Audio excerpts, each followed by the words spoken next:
नमस्कार, मैं निशा ठाकुर और आप देख रहे हैं मेट्रो मुंबई। वक्त हो चुका है टॉप 10 बुलेटिन का, तो आइए एक नजर डालते हैं मुंबई की 10 बड़ी खबरों पर।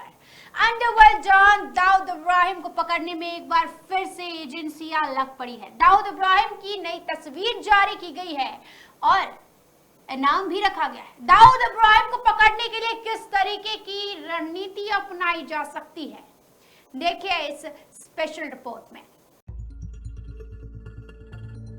1993 मुंबई ब्लास्ट के मुख्य अभियुक्त और भारत के सबसे पुराने most wanted criminal Dawood Ibrahim को पकड़ने और उसके बारे में जानकारी हासिल करने की कवायद नए सिरे से शुरू हो रही है। राष्ट्रीय जांच एजेंसी यानी NIA ने उसकी सूचना देने वाले को 25 लाख रुपए का इनाम देने की घोषणा की है। दाऊद के अलावा अनीस इब्राहिम, छोटा शकील, जावेद चिकना और टाइगर मेनन पर भी नए सिरे से इनाम का ऐलान किया गया है। लेकिन ऐसा पहली बार नहीं है जब देश के लिए सबसे खतरनाक नाम बन चुके इस शख्स को पकड़ने की कोशिश हुई है। पहले भी कई मौकों पर इसकी पहल की गई है, लेकिन तकनीकी दिक्कतों और दूसरे कठिन हालात के कारण नतीजे नहीं निकल पाए। 2014 में बीजेपी की सरकार सत्ता में आने के बाद दाऊद को दबोचने का भरोसा दिलाया था, लेकिन सत्ता मिलने के 8 बरस बाद भी अभी तक सरकार को कोई सफलता नहीं मिली है। 1993 के बम धमाकों के बाद से दाऊद का कानून के शिकंजे से बाहर रहना भारतीय सुरक्षा एजेंसियों के लिए बड़ी चुनौती है, खास करके तब जब NIA सूत्र ये बताते हैं कि दाऊद कराची में बैठकर लश्कर-ए-तैयबा, जैश-ए-मोहम्मद और अल-कायदा से साठ गांठ कर आतंकी नेटवर्क चला रहा है। भारत की सुरक्षा एजेंसियों को दाऊद के बारे में सूचनाएं बहुत पुख्ता तरीके से नहीं मिल पाती है। ऐसी सूचनाएं आती है कि पाकिस्तान ने उसे अपने कवच के अंदर बांध रखा है। जानकारी मिली कि ऐसी भी सूचना है कि वो पाकिस्तान में अलग नाम और पते से रहता है। उससे जुड़ी तमाम पहचान को समाप्त कर दिया गया है। दाऊद इब्राहिम ने अपने शुरुआती दिनों में दुबई से लेकर और काठमांडू तक अपना नेटवर्क बनाया था। वो संपत्ति भी बनाई, लेकिन जब उस पर दबिश बढ़ी तो वो वहां से सब कुछ छोड़कर भाग गए। वो इन तमाम जगहों के संपर्क में नहीं आया। अधिकारियों के अनुसार पाकिस्तान उसे 24 घंटे सुरक्षा कवच दे रहा है। ऐसे में भारत के पास सीमित विकल्प बच जाता है, या तो वो उसी तरह दाऊद के खिलाफ खुफिया कार्रवाई करे जैसे कि अमेरिका के पाकिस्तान ने ओसामा के खिलाफ की या अफगानिस्तान में जवाहिरी को पकड़ने के लिए की। हालांकि ऐसे ऑपरेशन को अंजाम देना आसान नहीं है। भारत सरकार के मंत्री और पूर्व होम सेक्रेटरी RK सिंह ने कुछ साल पहले एक खुलासे में कहा था कि 2005 में हमारी टीम दाऊद को दबोचने के बेहद करीब पहुंच गई थी, लेकिन मुंबई पुलिस से ऑपरेशन की बात लीक हो गई। उसके बाद इस पर काफी हंगामा हुआ। RK सिंह आज भी अपनी बात पर कायम है। वही पाकिस्तान ने हर बार पलटते हुए कहा कि दाऊद उसके मुल्क में नहीं है, जबकि कई बार पाकिस्तान ने ग्लोबल कार्रवाई से बचने के लिए दाऊद को अपने यहाँ की आतंकी लिस्ट में शामिल दिखाया है। Bureau report, metro Mumbai. Raj Thackeray ने मनसे पद अधिकारियों पर बड़ा एक्शन लिया है। कल मनसे पद अधिकारियों ने एक महिला पर हाथ उठाया था, बदसलूकी की थी। अब उन तीनों को पद से हटाया जा चुका है। राज ठाकरे ने मनसे पद अधिकारी पर लिया एक्शन। थप्पड़ मारने वाले मनसे कार्यकर्ता को पार्टी से हटाया। मुंबई के नागपाड़ा इलाके में गणेश मंडप पर बैनर लगाने पर एक महिला की पिटाई का वीडियो वायरल हो रहा है। मुंबई पुलिस ने इस मामले में मनसे के 3 कार्यकर्ताओं को गिरफ्तार किया है। अब इन तीनों के खिलाफ मनसे ने कार्रवाई की है।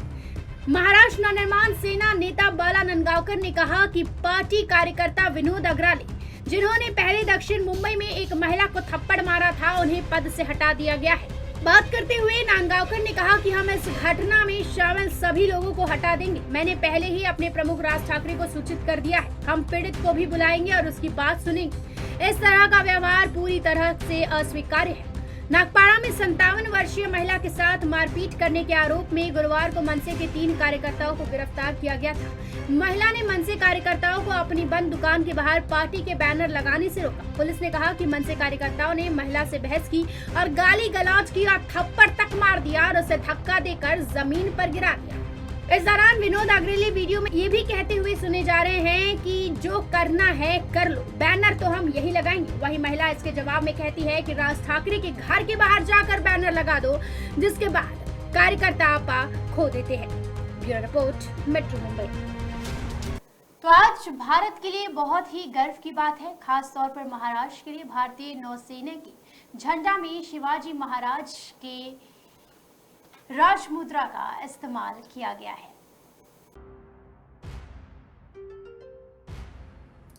भारतीय नौसेना के लिए शुक्रवार का दिन बेहद खास रहा। प्रधानमंत्री नरेंद्र मोदी द्वारा उद्घाटन के बाद उसे 2 नई चीजें मिली और दोनों का बहुत खास महत्व है। पहली चीज तो रही देश में निर्मित एयरक्राफ्ट कैरियर INS विक्रांत, जो कई मायनों में खास है और आत्मनिर्भर भारत की तस्वीर बयां करता है। इसके बाद दूसरी चीज रही नौसेना का नया झंडा। पीएम ने नौसेना के नए झंडे को भी रिलीज किया। पुराना झंडा अंग्रेजों के जमाने का था और उसे गुलामी से जोड़कर देखा जा रहा था। ऐसे में नया झंडा नौसेना के पताके को और लहराएगा। अगर इस झंडे के डिजाइन की बात करें तो इसमें मराठा साम्राज्य के संस्थापक छत्रपति शिवाजी महाराज का सम्मान नजर आता है। कहा जाता है कि शिवाजी के पास भी एक नौसेना बेड़ा था। ये भारतीय नौसेना के नए झंडे पर 5 नवीनतम हत्थे जोड़े गए हैं। नए ध्वज के ऊपरी कैंटीन पर राष्ट्र ध्वज है। राष्ट्र प्रतीक के साथ एक नीला अष्टकोणीय आकार एक लंगर के ऊपर बैठा है। नौसेना के आदर्श वाक्य के साथ ढाल पर लगाया जाता है। नौसेना ने नए ध्वज को प्रदर्शित करते हुए वीडियो में कहा, जुड़वा सुनहरी सीमाओं के साथ अष्टकोणीय आकार महान भारतीय सम्राट छत्रपति शिवाजी महाराज की मुहर से प्रेरणा लेता है, जिनके दूरदर्शी समुद्री दृष्टिकोण ने नए विश्वसनीय नौसैनिक बेड़े की स्थापना की। छत्रपति शिवाजी महाराज के नौसेना बेड़े में 7 युद्धपोत और लगभग 5000 पुरुष शामिल थे। शिवाजी महाराज की अवधि के दौरान बढ़ती मराठा नौसैनिक शक्ति बाहरी आक्रमण के खिलाफ समुद्री तट को सुरक्षित करने वाली पहली सेना थी। नौसेना ने कहा कि नीली अष्टकोणीय आकृति भारतीय नौसेना की बहुआयामी पहुंची और बहुआयामी परिचालन क्षमता के प्रतीक 8 दिशाओं का प्रतिनिधित्व करती है। नौसेना ने कहा कि लंगर का प्रतीक दृढ़ता का प्रतिनिधित्व करता है। INS विक्रांत को चालू करने से पहले प्रधानमंत्री नरेंद्र मोदी ने कहा, आज तक भारतीय नौसेना के झंडों में गुलामी की निशान थी, जिसे छत्रपति शिवाजी महाराज से प्रेरित एक नए झंडे से बदल दिया गया। पुराना पताका में लाल सेंट जॉर्ज क्रॉस था, जो भारत के औपनिवेशिक अतीत से जुड़ा हुआ था। Bureau report, metro Mumbai. Shiv Sena को खत्म करने के लिए अब भाजपा, शिंदे और राज ठाकरे एक आ सकते हैं। शिवसेना का गेम ओवर करने की तैयारी पूरी तरीके से शुरू हो गई है।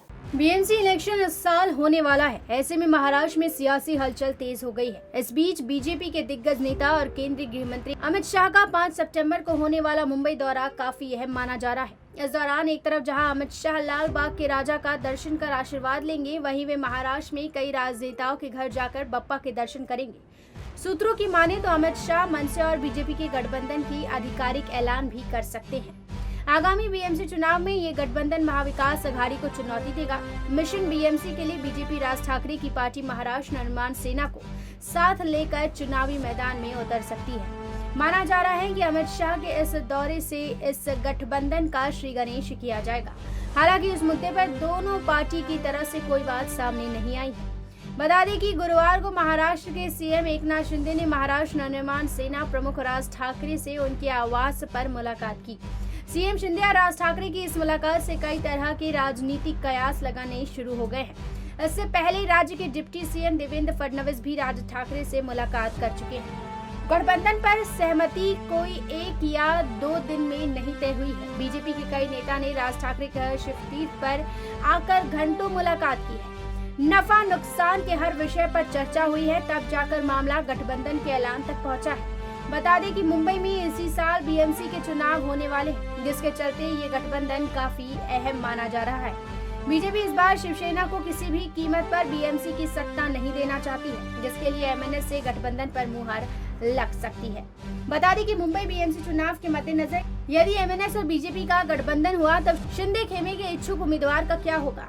शिंदे गुट के एक नेता ने बताया कि फिलहाल इस गठबंधन के औपचारिक ऐलान के आसार काफी कम है। जब तक ये तय नहीं हो जाए इस बीएमसी चुनाव में शिंदे खेमे की भूमिका क्या होगी, क्योंकि बीजेपी के लिए शिंदे गुट को भी नजरअंदाज करना संभव नहीं होगा। हालांकि बीजेपी नेता संजय पांडे कहते हैं कि देश की सभी हिंदुत्ववादी ताकतों को एक साथ पीएम मोदी के साथ आना चाहिए। वहीं बीएमसी में बीजेपी नेता विनोद मिश्रा का मानना है कि बीजेपी अकेली ही ये बीएमसी चुनाव जीतने में सक्षम है। बता दें कि पिछले बीएमसी चुनाव में शिवसेना को 84 सीटें मिली थी, जबकि बीजेपी को 82 सीटों पर जीत दर्ज हुई थी। कांग्रेस को 31, एनसीपी को 9 और एमएनएस को 7 सीटें मिली थी। इस चुनाव में शिवसेना और बीजेपी ने गठबंधन नहीं किया था। फिलहाल बीएमसी में 227 सीटें हैं और बहुमत के लिए 114 सीटों की आवश्यकता है। Bureau report, metro Mumbai. तो अब आप कहीं भी बैठे बैठे लाल बाग का प्रसाद मंगा सकते हैं। देश के किसी भी कोने में आपको लाल बाग का प्रसाद मिल जाएगा, वो भी ऑनलाइन। जी हाँ, पेटीएम के थ्रू ये सुविधा आप उठा सकते हैं। 31 अगस्त को शुरू हुए 10 दिवसीय गणेश उत्सव के लिए पेटीएम को मुंबई के सबसे पुराने और सबसे लोकप्रिय लालबाग राजा उत्सव के लिए बप्पा के प्रसाद के ऑर्डर के लिए विशेष अधिकार दिए गए हैं। कोरोना के कारण पिछले 2 सालों से राज्य में गणेश उत्सव को सादे तरीके से ही मनाया जा रहा था। हालांकि इस बार इसे जोर शोर से मनाना शुरू कर दिया गया है। भारत की अग्रणी डिजिटल भुगतान और वित्तीय सेवा कंपनी, साथ ही क्यूआर और मोबाइल भुगतान में अग्रणी पेटीएम 9 सितंबर तक अपने ऐप पर बप्पा के लाइव दर्शन प्रसारित करने वाला एकमात्र मंच होगा। साथ ही बप्पा प्रसाद और मंडल को दान करने की सुविधा होगी, एक क्लिक के साथ उपलब्ध होगी। मुंबई में दुनिया भर में सबसे लोकप्रिय स्थानों में से एक जहां यह त्योहार मनाया जाता है वो लाल बाग है। लाल बाग चा राजा अपने उत्सव, सजावट और विशेष रूप से गणेश की मूर्ति के लिए लोकप्रिय है। लाल बाग राजा पब्लिक गणेश उत्सव मंडल के सचिव सुधीर साल्वी ने कहा कि हमें खुशी है कि 2 साल बाद गणेश भक्त मंडल का दौरा कर पाएंगे और हमें 1.2 करोड़ से अधिक गणेश भक्तों के आने की उम्मीद है। आपको बता दें, पेटीएम सुपर ऐप से देश में कहीं से भी सूखे मेवे का प्रसाद मंगवाया जा सकता है और प्रसाद 2 से 5 दिनों के भीतर आपके पास आ जाएगा। 250 ग्राम प्रसाद के लिए 400 रुपए में ऑर्डर किया जा सकता है। ऑर्डर करने के लिए पेटीएम ऐप होम पेज पर गणेश उत्सव आइकन पर क्लिक करें। कंपनी ने बोर्ड में आने वाले नए यूजर्स के लिए आकर्षक ऑफर्स लॉन्च किए हैं। Report, metro Mumbai.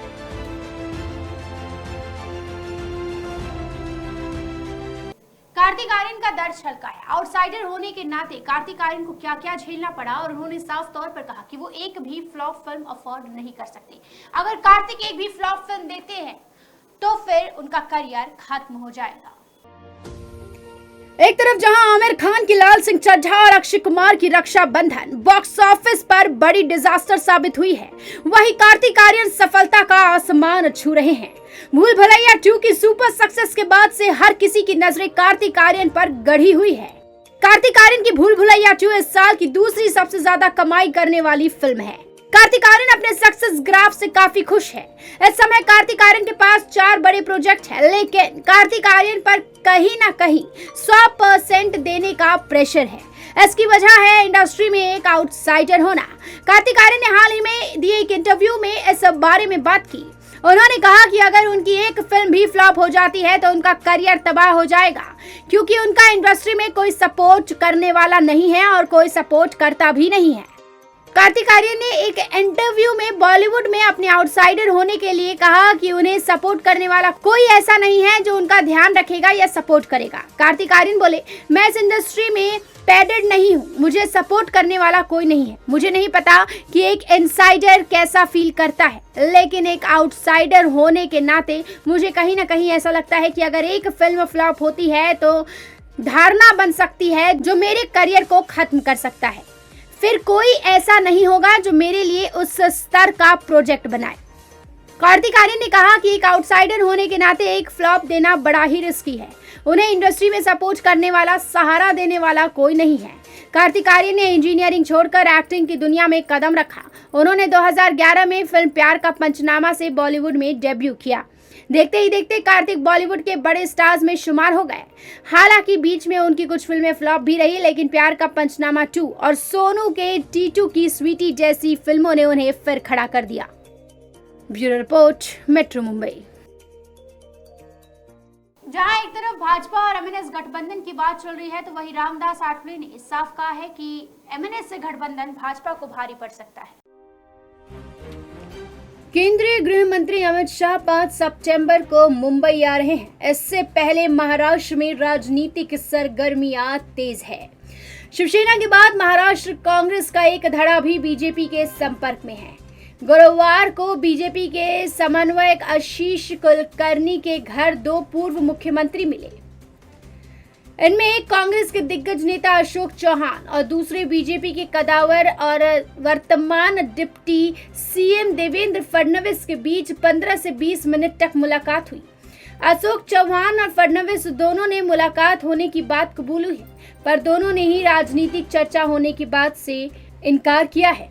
इस बीच सीएम एकनाथ शिंदे की भी मुलाकात उद्धव ठाकरे के करीबी मिलिंद नार्वेकर के साथ होने की बात सामने आई है। इन सभी गतिविधियों के बीच सबसे जोरदार संभावना अमित शाह के आने के बाद बीजेपी और एमएनएस गठबंधन की बताई जा रही है। मशहूर उद्योगपति अंबानी के घर गणपति बप्पा के दर्शन के बाद सीएम एकनाथ शिंदे राज ठाकरे के घर गए। दोनों के बीच 50 मिनट तक बात हुई। सीएम शिंदे से पहले देवेंद्र फडणवीस, नितिन गडकरी, चंद्रकांत पाटिल, चंद्रशेखर बावनकुले, विनोद तावड़े और मुंबई बीजेपी अध्यक्ष आशीष शेलार राज ठाकरे से मिल चुके हैं। कहा जा रहा है कि राज और बीजेपी दोनों ही साइड से अमित शाह से राज ठाकरे की मुलाकात को कोशिशें तेज है। ऐसे में एक बार फिर बीजेपी और एमएनएस के गठबंधन की चर्चा जोरों से शुरू है, लेकिन केंद्रीय मंत्री रामदास आठवले ने राज ठाकरे के साथ गठबंधन करने से पहले बीजेपी को ऐसा ना करने की सलाह दी है। रामदास आठवले ने बात करते हुए बताया कि राज ठाकरे की पार्टी से अगर गठबंधन किया जाता है तो उत्तर भारतीय और साउथ इंडियन वोटर्स नाराज हो जाएंगे। दलित समाज के मन में भी गलतफहमी पैदा हो सकती है। शिवसेना के विकल्प के तौर पर राज ठाकरे की एमएनएस को देखा जा रहा है, लेकिन अब जरूरत ही क्या है। शिंदे गुट ही असली शिवसेना है और वो आज बीजेपी के साथ है। राज की राजनीति मराठी मानुस की तो रही, लेकिन बाकी लोगों के विरोध की भी रही है। ऐसे में राज को साथ लाने में बीजेपी को साफ तौर से नुकसान होगा। रामदास आठवले ने कहा कि राज ठाकरे वैसे तो बड़े नेता हैं, वे बड़ी सभाएं करते हैं, उनकी सभाओं में भीड़ भी काफी जुटती है, लेकिन इसका फायदा क्या जब भीड़ में आए लोग उन्हें वोट ही नहीं करते। ऐसे में बीजेपी को उनके साथ गठबंधन करना नहीं चाहिए। अशोक चौहान बीजेपी के साथ आने का फैसला लगातार ले ले, क्योंकि कांग्रेस लगातार कमजोर हो रही है, रामदास आठवले ने ये भी कहा। Bureau report, metro Mumbai. तो 3 महीने पहले चोरी हुई बाइक और बाइक मालिक को अब ई चालान मिल रहा है। आखिर ये हैरान करने वाला मामला है क्या? देखिए रिपोर्ट।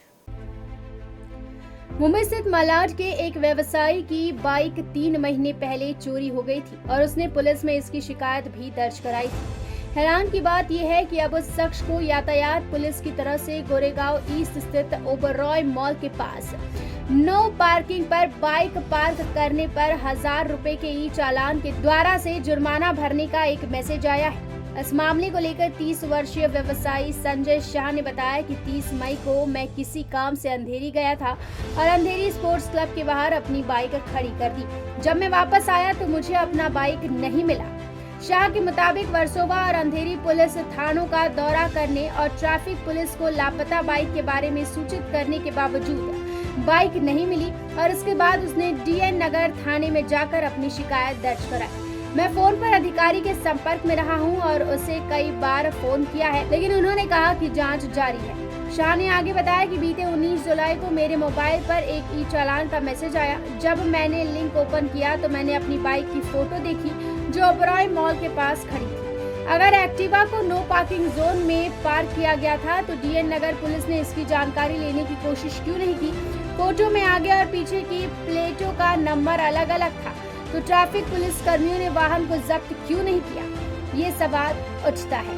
बता दें कि इसके बाद शाह ने संबंधित जांच अधिकारी को ई चालान के बारे में बताया। शाह ने कहा कि उन्होंने मुझे सब इंस्पेक्टर मीनल भोंसले से मिलने के लिए DN नगर पुलिस स्टेशन में 2 बार बुलाया। जब मैं पुलिस थाने पहुंचा तो वो आसपास नहीं थे। मलाड से DN नगर पुलिस स्टेशन तक रोजाना यात्रा करना संभव नहीं था, इसलिए भोसले से उचित प्रतिक्रिया नहीं मिलने के बाद मैंने मामला छोड़ दिया। Bureau report, metro Mumbai. तो आज मुंबई लोकल में एक बार फिर से बड़ा हादसा होते होते टल गया। मोटरमैन ने एक बार फिर से अपनी समझदारी दिखाई। दरअसल ट्रैक पर एक बड़ा सा ड्रम पड़ा हुआ था, वो तो वक्त रहते मोटरमैन की नजर पड़ गई। मुंबई लोकल में एक बार फिर से बड़ा हादसा होते होते टल गया। एक बार फिर से मोटरमैन की समझदारी से कईयों की जान बच गई। गुरुवार को लोकल ट्रैक पर एक संभावित हादसा उस समय चला जब सेंडहर्स्ट रोड और मस्जिद स्टेशन के बीच रेलवे ट्रैक पर पड़े 2 बड़े ड्रम को मोटरमैन AK शर्मा ने समय रहते देख लिया और ब्रेक लगाकर ट्रेन रोक दी। ये घटना गुरुवार को दोपहर 3:15 पर हुई। CSMT से निकली खोपोली फास्ट लोकल सेंडहर्स्ट रोड और मस्जिद स्टेशन के बीच पहुंची ही थी कि अशोक शर्मा की नजर ट्रैक पर एक बड़े से ड्रम और उस पर रखे पत्थर पर पड़ी। सेंट्रल रेलवे के एक प्रवक्ता ने बताया कि मोटरमैन ने सूझबूझ का परिचय देते हुए ब्रेक लगाकर स्पीड काफी कम कर दी थी। हालांकि लोकल ड्रम से टकराई और जोर से आवाज भी आई, पर इससे एक संभावित दुर्घटना टल गई। हालांकि फर्स्ट कोच के कुछ यात्री जरूर सहम गए। मोटरमैन ने गाड़ी से उतरने के बाद देखा कि ड्रम पत्थर और गिट्टी से भरा हुआ था। उन्होंने तुरंत इसकी सूचना कंट्रोल रूम को दी। प्रवक्ता ने बताया कि इससे लोकल की कॉक, जंपर, वायर आदि टूट सकता था। यात्रियों की मदद से ड्रम को हटाया गया और इससे लोकल को 5 मिनट रोकना पड़ा। हालांकि ट्रैक के बीच में ड्रम कैसे आया, इसकी जांच चल रही है। अज्ञात के खिलाफ मामला भी दर्ज कर लिया जा चुका है। Bureau report, metro Mumbai. तो मुंबई के कई स्टेशनों पर अब हवा से पानी बनाया जाएगा। देखिए रिपोर्ट। मुंबई के रेलवे स्टेशनों में यात्रियों की बढ़ती तादाद को देखते हुए रेल प्रशासन की हमेशा से कोशिश रही है कि उनके लिए बुनियादी सुविधाओं के इंतजाम में कोई कमी ना रहे। यात्रियों को जरूरत के हिसाब से पानी मिले, इसके लिए एक अनोखा फंडा अपनाया जाने वाला है। इसके लिए रेलवे स्टेशन पर हवा से पानी तैयार करने वाले यंत्र बैठाए जाने वाले हैं। इन रेलवे स्टेशनों में छत्रपति शिवाजी महाराज टर्मिनस शामिल है। इससे यात्रियों को पीने के लिए शुद्ध पानी मिलेगा। यात्रियों की बढ़ती तादाद को देखते हुए ये फैसला लिया गया है। इस मशीन का नाम है मेघदूत। मेघदूत नाम की मशीन से हवा से पानी तैयार किया जाएगा। ये हवा में नमी को सोखकर उसे पानी के तौर पर तब्दील करेगा और पानी की जरूरतों को पूरा करेगा। इस अत्याधुनिक उपकरण को एटमॉस्फेरिक वाटर जनरेटर कहा जाता है। वैसे तो बरसात के मौसम में मुंबई में जोरदार बरसात हुआ करती थी, लेकिन पानी का अपव्यय भी खूब होता था। इसी को देखते हुए प्रशासन ने ये फैसला लिया। अगले कुछ ही दिनों में मुंबई के मध्य रेलवे के स्टेशन में ये मेघदूत नाम की मशीन बैठाई जाएगी। उस उपकरण को संयुक्त राष्ट्र की तरफ से भी मान्यता मिली हुई है। मुंबई के CSMT के अलावा दादर, घाटकोपर और कुर्ला में भी ये उपकरण बैठाया जाएगा। इन सभी जगहों पर एक और मुंबई से सटे थाने में 4 उपकरण बैठाए जाएंगे। Bureau report, metro Mumbai.